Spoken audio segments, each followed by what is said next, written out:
tangguh Ustaz sembahyang ni pasal orang ni ada hajat. Kita bila orang datang rumah, tangguh menyembang, tangguh layan tetamu alasan nak berzikir. Saya pergi rumah satu sahabat saya di Teluk Intan.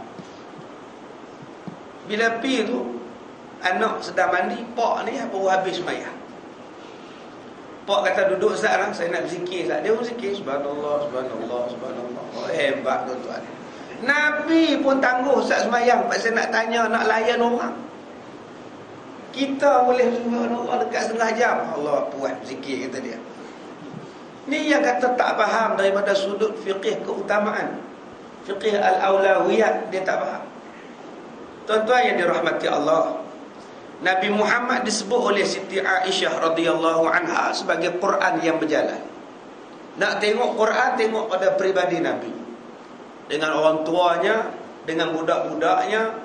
Nabi tengah baca khutbah, tiba-tiba cucunya datang, turun daripada mimbar, pergi ambil cucu dia, dukung sambil baca khutbah. Punya sayang pada budak-budak. Tengah baca khutbah. Subhanallah. Hebat tuan-tuan. Mana nak letak manusia macam ni? Semalam saya sebut dah di Kemensa. Manusia mencari idola, manusia mencari tokoh, mencipta tokoh. Tak tokoh pun pergi kata tokoh. Tak ada pun sebarang tokoh pada dia tu pun.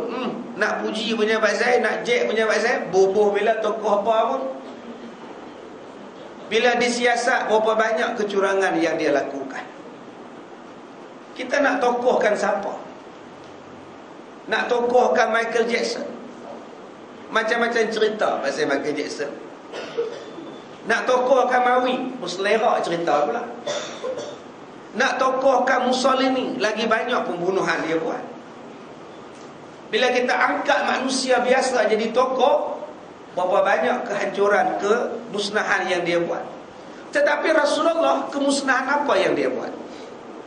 Nabi Muhammad seorang tokoh yang tak pernah hanya buat zalim, yang tak pernah hanya buat jahat. Dialah sebenar-benar tokoh. Tapi sayang, Nabi Muhammad tidak ditonjolkan dalam apa-apa benda melainkan pada waktu maulud tu saja. Apa salahnya hadis Nabi diletakkan muka surat pada depan dalam surat khabar?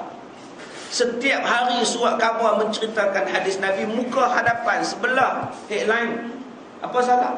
Atas sekali, renungan hari ini hadis Nabi an Abi Hurairah radhiyallahu anhu. Besok hurai lagi, besok ada lagi hadis. Kalau setiap hari satu hadis, berapa banyak rakyat Malaysia ni alim. Tapi yang letak di muka hadapan apa dia? Ella menemui jodoh. Apa faedah Ella nak nikah? Lantaklah dia nak nikah, apa peduli kita? Tapi itulah yang diletak muka hadapan. Letak muka hadapan apa? Mawi diganggu hantu. Fenomena yang melanda Mawi sejak daripada mula menceburi bidah. Muka depan. Biasalah kalau kita tidur kena tindih hantu, biasa. Yang luar biasanya yang jadi berita kalau kena makan dengan hantu. Baru betul jadi isu. Mawi dimakan hantu, baru betul. Setakat dia tindih tak ada apa. Itu bukan berita. Tapi sekarang sayang, wartawan-wartawan sudah hilang nilai-nilai kewartawanan. Yang berita tidak dianggap berita, yang tidak berita dianggap sebagai berita.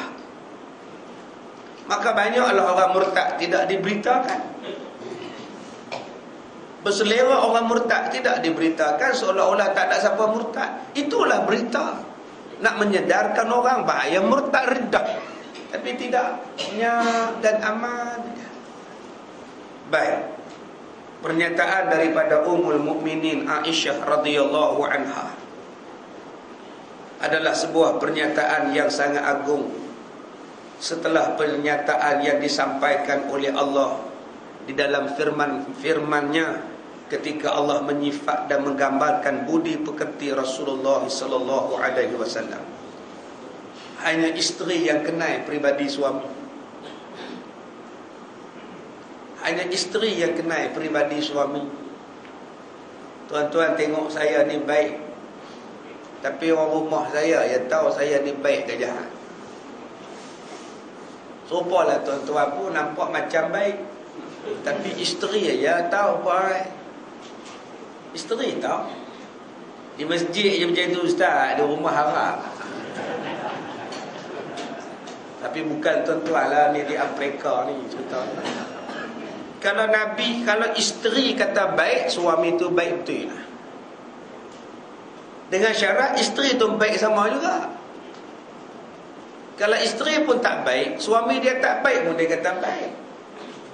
Suami saya tu ustaz baik, tak ada mengata ke orang, tak ada campur kain tepi orang, tak adalah nak pergi tikam nombor, tikam nombor pun tidak, ngumpat pun tidak, ya, rompak pun tidak, mengata ke orang tidak, semayang pun tidak, katanya. Itu pun dia kata baik lah. Asalkan tidak tu baik lah. Sebab dia